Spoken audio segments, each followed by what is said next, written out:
I'm Ronnie, and you're listening to Clean With Me, the podcast where I walk you through cleaning your house step by step. When you clean along with this show, you'll get more done in less time so you can spend the rest of your day doing what matters most to you. Thanks for joining me. In today's episode, I am going to talk you through cleaning up some key areas in your home. We're going to get your house presentable. And sometimes if you're not expecting company, but you kind of pretend you are, it can help you get motivated and it can help you see your house in a different light. So it's time to gear up for your cleaning session. Maybe you need to get dressed into something comfortable yet presentable. Maybe you need to run a brush through your hair, wipe some old makeup off from under your eyes, or get your house smelling fresh by starting a wax warmer, an essential oil diffuser, or lighting a candle. And you might also want to take out the trash. But if you're struggling with getting motivated, there are a few different things you can do. You can literally invite someone over and clean the house in preparation.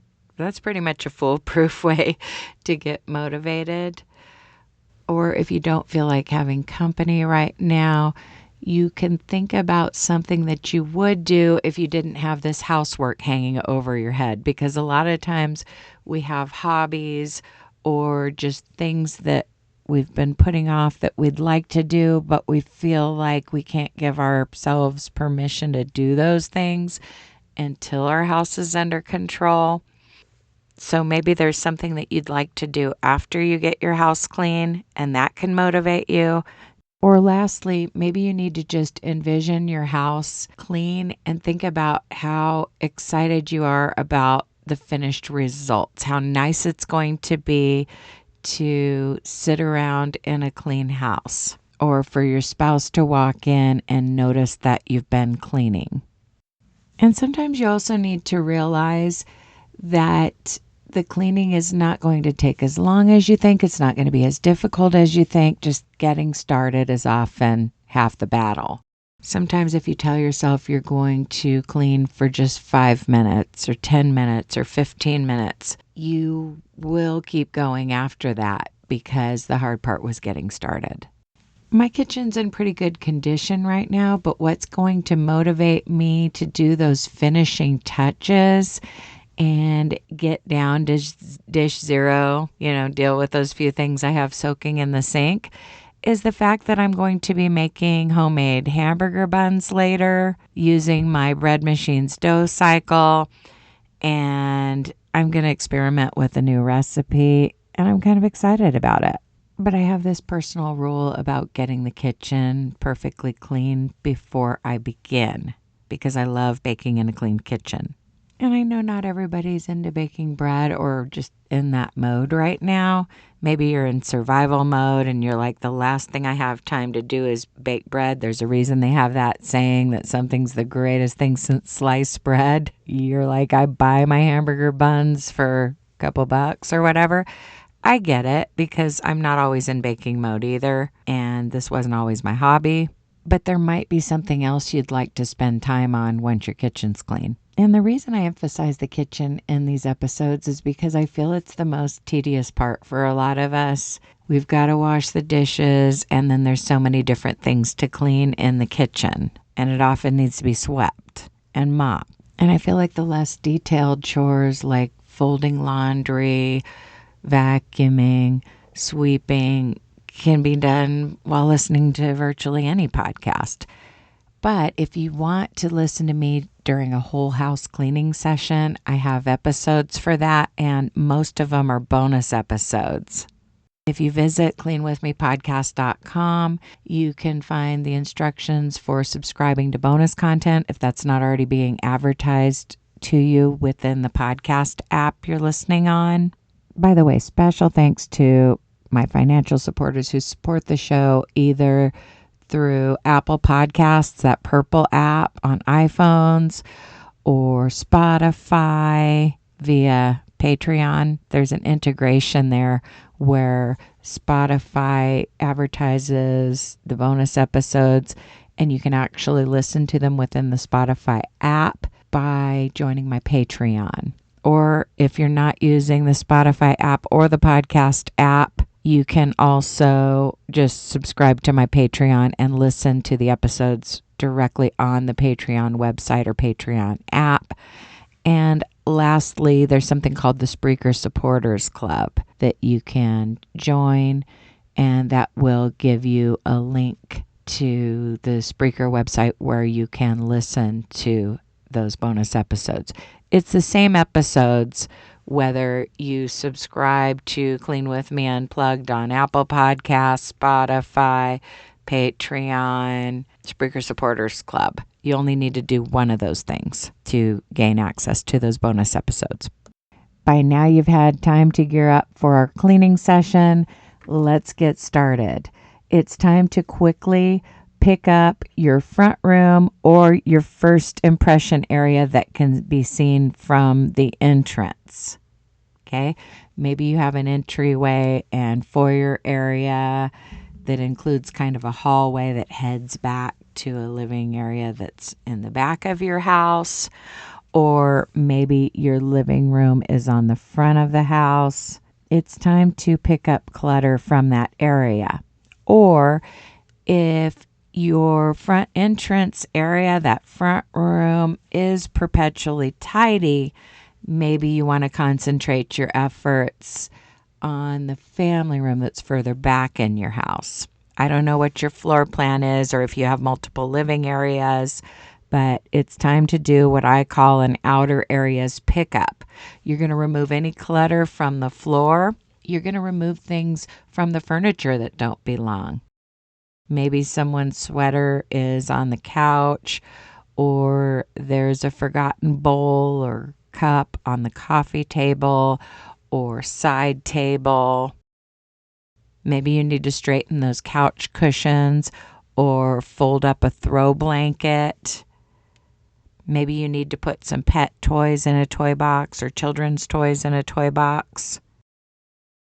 Or maybe there are just some random items that you plop down in your entrance area and they need to be put away somewhere. Or maybe if you have a 2-story house, you need to make a pile of things on one of those bottom steps because you're going to be taking them upstairs later. And I talk about your first impression area or your front room, but if that area is not very cluttered, of course, this pickup session can extend beyond that. I always recommend starting at the front door, cleaning the items that can be seen from the front door, and then moving deeper into your house, because you might also have another living area, another hallway, a formal dining room. Maybe there's even clutter on your kitchen floor. When we talk about cleaning the kitchen, we don't talk a lot about removing clutter from the floor, because typically if you have a small kitchen, you're not leaving anything in the kitchen floor. But a lot of times if you have a large eat-in kitchen, somebody might take their shoes off under the table. Somebody might pile something in a corner or along the edges of the dining area part of the kitchen. There could be cases of bottled water that would be better off in the pantry. There could even be forgotten bags of groceries. I used to do a thing where I would just prioritize putting away the cold stuff and leave some other stuff for later when I was just kind of in survival mode with a bunch of little kids or whatever. But kind of one of the drawbacks of that is you might accidentally leave something in a bag that should be refrigerated. So it's always better to put every single thing away when you put away the groceries. Or what if you bought something super small like an eyeliner or a chapstick, and you're letting your kids put away the groceries unsupervised and they throw away a bag that had something tiny in it? Has that ever happened to anybody? I mean, sure, start with the cold stuff. You know, that stuff that's been riding around in your car and you don't want it to start to thaw out or whatever. Put away the frozen stuff. Put away the refrigerated stuff when you get groceries. But then don't leave those bags just to sit, because that creates obstacles when it's time to sweep your kitchen or whatever and you have things sitting around. And there's just nothing as messy as storing things on the floor. I always encourage you to pick up the floors first and then clear those upper surfaces. So hopefully you're doing an outer areas pickup. If you're ahead of the game, you can dust some surfaces while you're at it. Make sure you straighten those couches and throw pillows. Another bonus task, if everything's already picked up, would be to spot clean. Sometimes if you have little ones or pets, there can be little spills, little marks on your furniture, and you just need a damp rag and some upholstery spray or whatever spot cleaner you like to use to deal with those spots. Or if you just picked up a carpeted room, it might be time to clean a stain that you spotted on the carpet while picking up. But a lot of you just had a lot of clutter to pick up, and that's okay. Life happens. I'm going to give you a couple more minutes to work in your first impression areas or your outer areas in general if you were able to go deeper into your house. Or if you're like me, all I have is the living room and hallway. When I'm talking about an outer areas pickup, it's the living room, which includes the tile entryway by the front door, and it includes one hallway back to the bedrooms. Hopefully you're up and moving and you've gotten your house picked up. Another thing you might want to do is quickly take out your kitchen trash and reline it. That might be your next step if you haven't taken out your trash today or it's kind of full.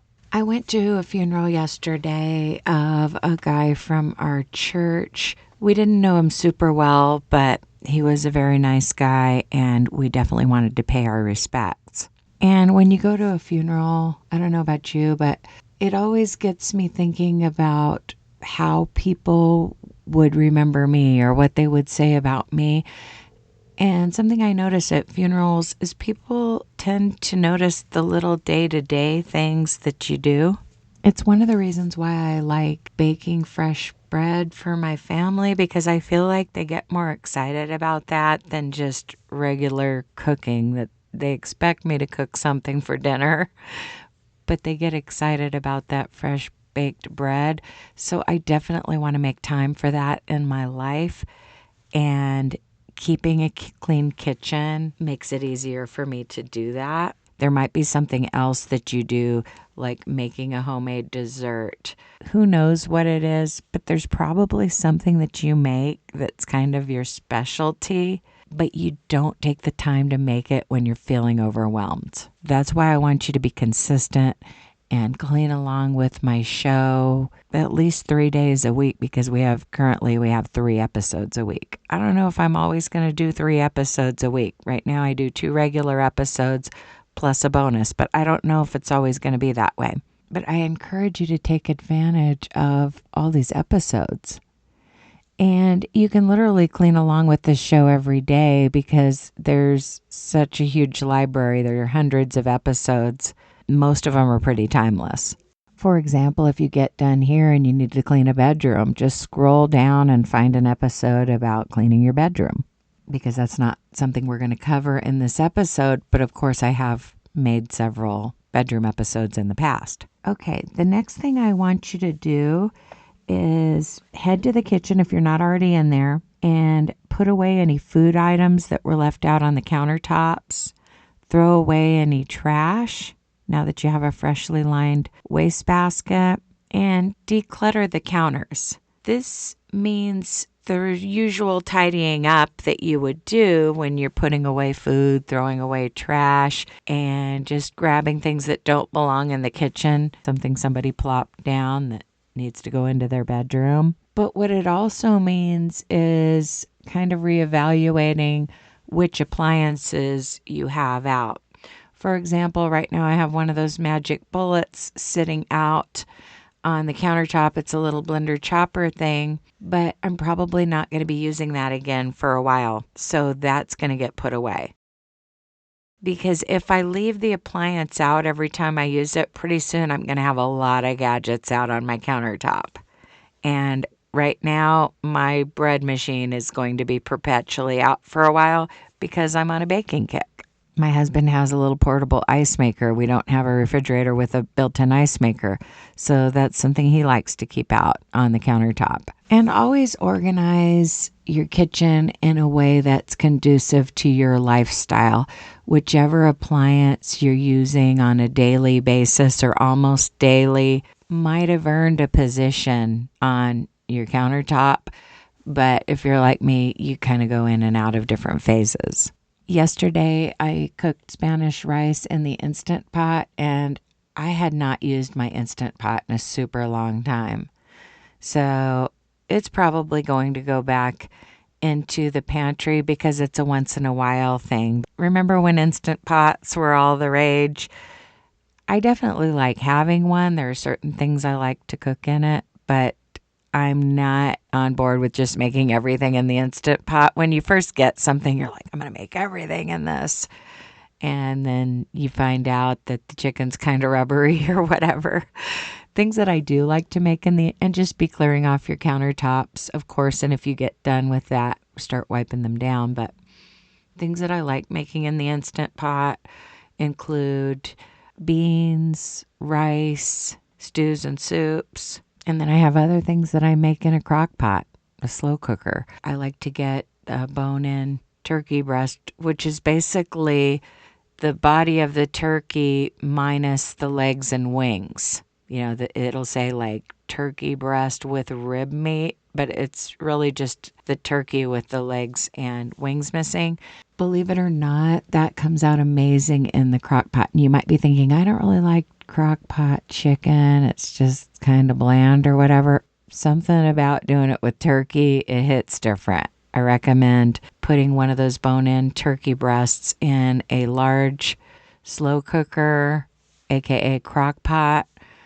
Put a little bit of water in there, season it up the way you like it, and cook it for, 6 hours on high or whatever. You're going to check it and see if it's done. I don't remember the exact time I do it for, but it's so good.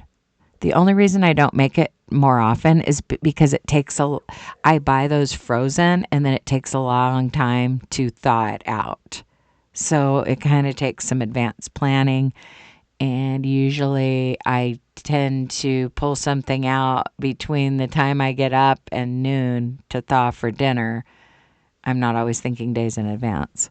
But I love making a turkey breast and then serving it with either like stovetop stuffing or just mashed potatoes and gravy and a vegetable, of course.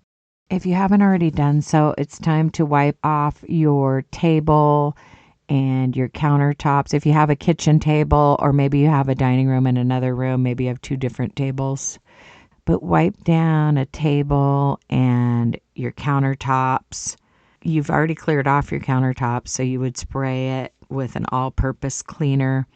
Of course, in a pinch, you can just wipe down your countertops with your liquid dish soap and a damp rag.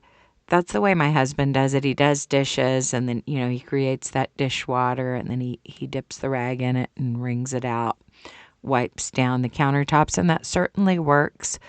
But some of us like to use a spray and then kind of let that chemical do its work and then wipe things down. It's just a little less scrubbing that way. And as you're wiping down the countertops, you're probably thinking about the stovetop. I definitely recommend that you get into the habit of cleaning your stovetop right when you finish cooking something, like before you even eat, if possible, because it's so much easier to clean your stovetop immediately after cooking rather than letting stuff dry on. I've got a glass cooktop, but you may have either a gas stove where you remove those burner grate things, or you might have an electric stove where you literally unplug the burners and you can, remove the trays. Obviously, there can be some extra steps involved when it comes to wiping down your stovetop if it's not just a flat surface.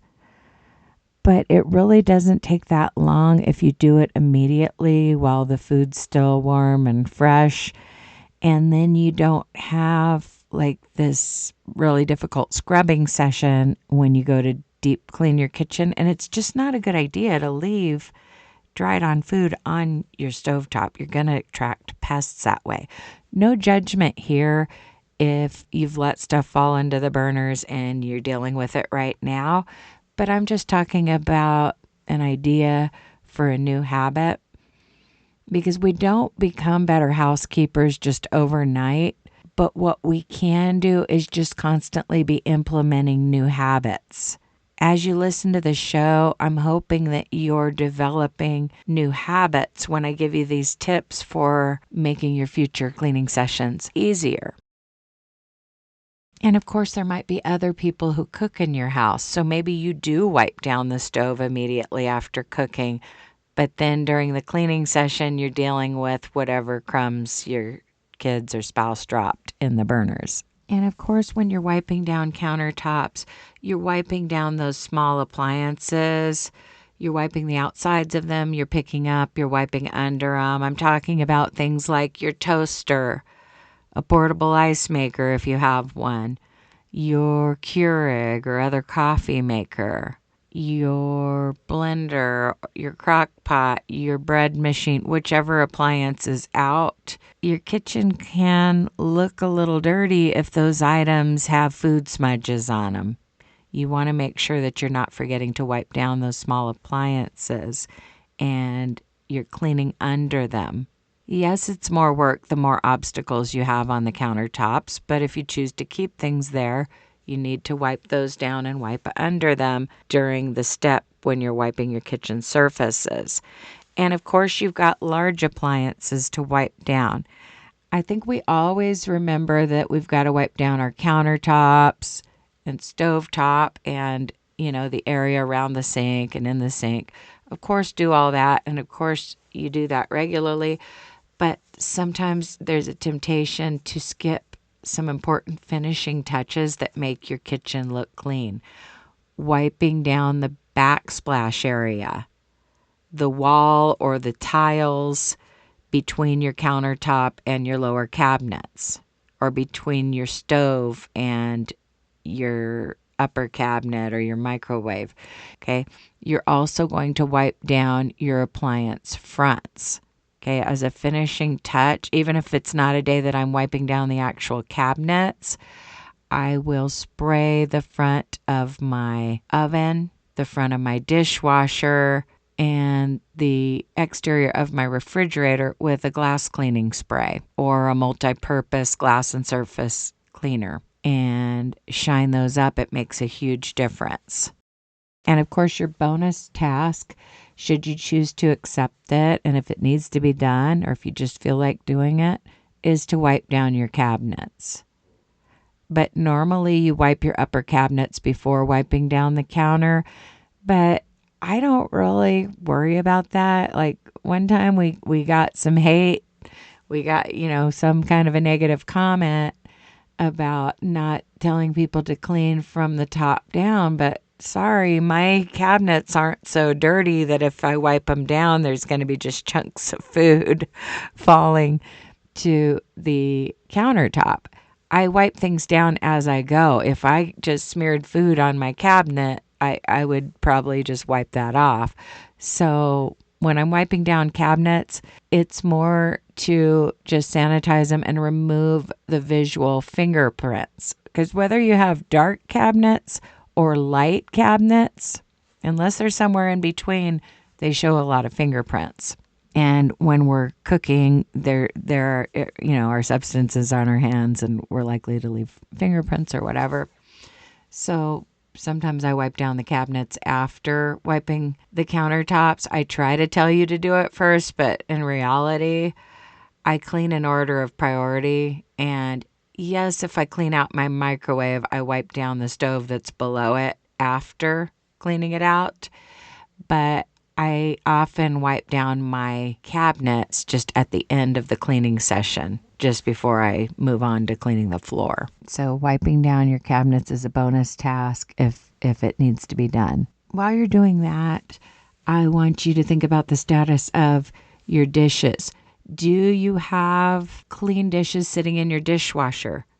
Or do you have clean dishes sitting in your drying rack? If so, that could be a different habit to develop in the future. And that habit is putting away your clean dishes at some point after they're dry, but before it's time for you to wash dishes again. And I talk about this a lot, but I like to put away clean dishes when I'm making my coffee, or just before I make dinner, or just at any point when my kitchen's already clean.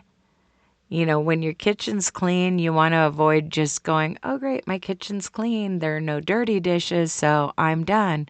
Well, if you have a minute, put away the clean stuff. I like to separate tasks, meaning I would rather put away my clean dishes at a separate time of day than when I have to wash dishes, because then I'm not working with dishes as long at once. I'd rather have shorter cleaning sessions. So by now, you've probably given your cabinets a swipe. It's time to put away any clean dishes if you need to. And I'm not saying that I always, without fail, put away my clean dishes in the morning. Sometimes I just stumble to the kitchen, make my coffee, and I'm in a hurry to go somewhere or do something else. Okay, we all get busy at times, and putting away clean dishes is a lower priority task because your house can be clean with clean dishes in the dishwasher or drying rack. And if you're in a state of overwhelm or you're just behind on housework, there could be other pressing matters like putting away your clean laundry that's piling up in a bedroom or on your couch. So there are definitely times where I'm putting away clean dishes during the same session as when I'm washing dishes. I try to separate the tasks as much as possible, though. So let's get that stuff put away. And you may be thinking, oh, I could just add to this drying rack, or I'm going to leave these clean dishes in the dishwasher and just hand wash everything because I hate putting away clean dishes. By the way, if you hate a certain job, it does not mean that everyone in your household hates that same job.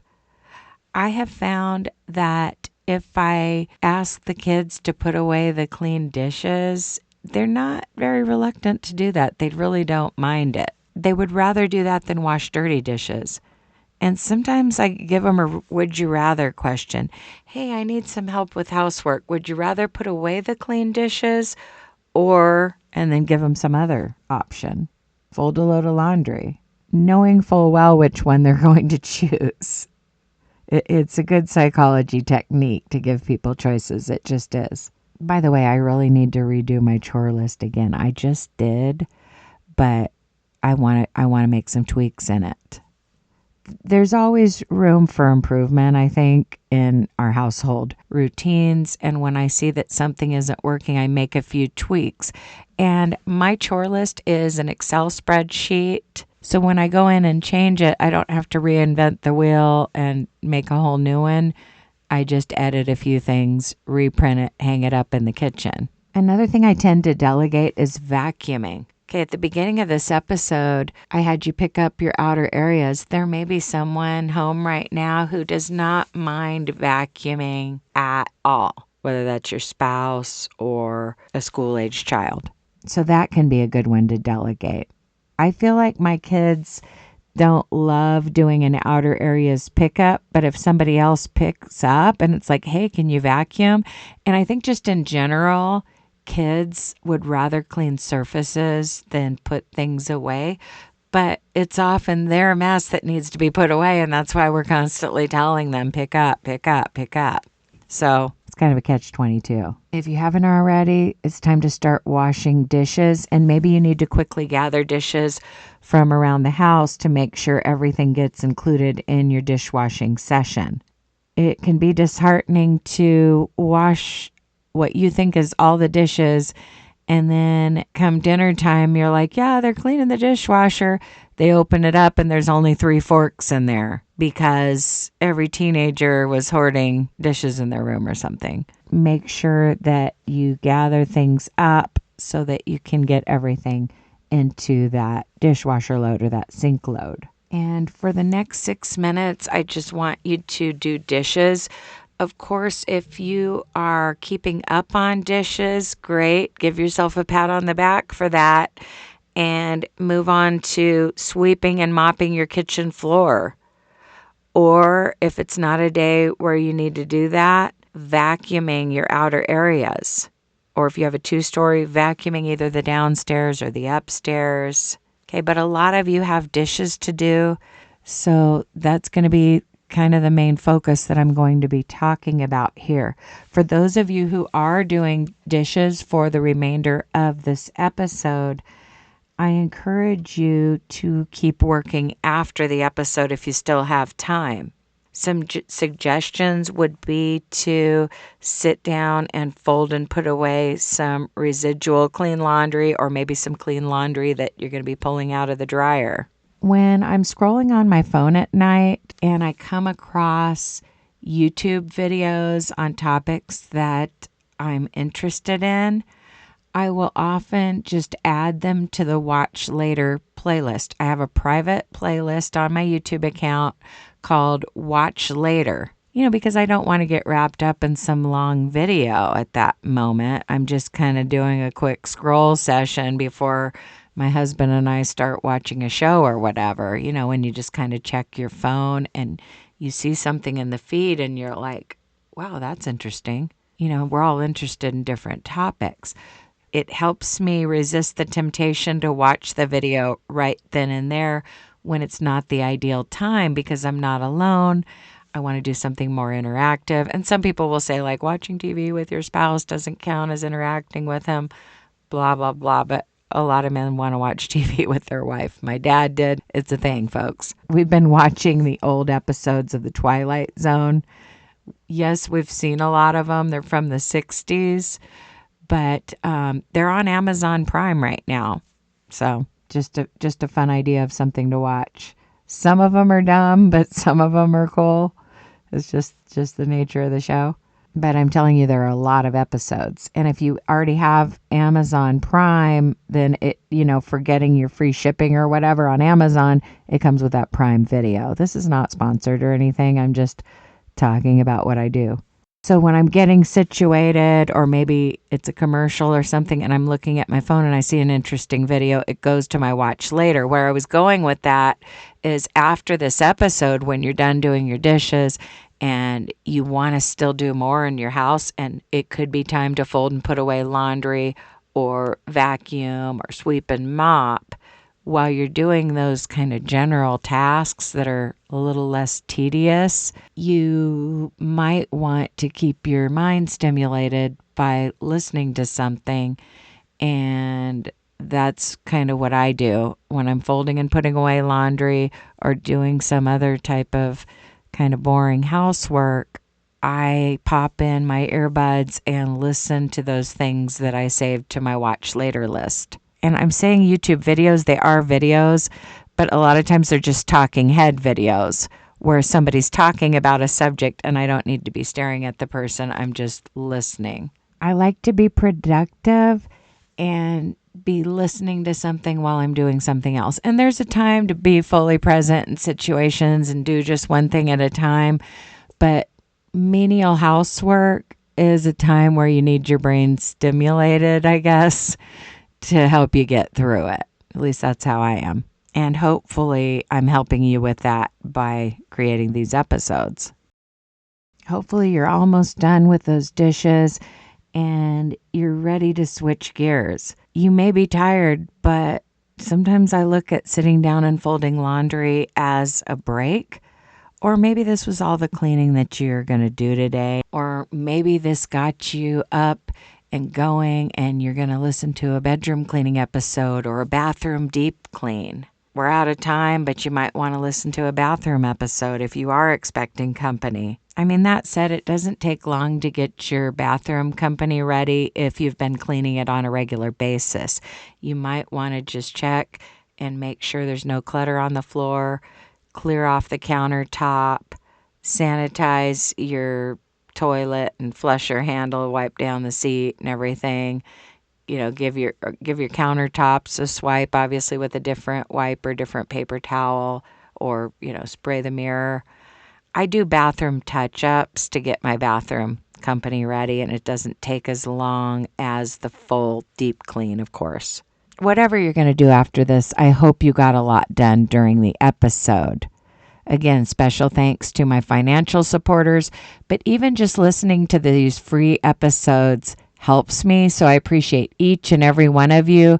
Be sure to click follow or the plus sign on whichever app you're listening on, or subscribe if it's on YouTube. And as always, happy cleaning. I'll talk to you in the next episode.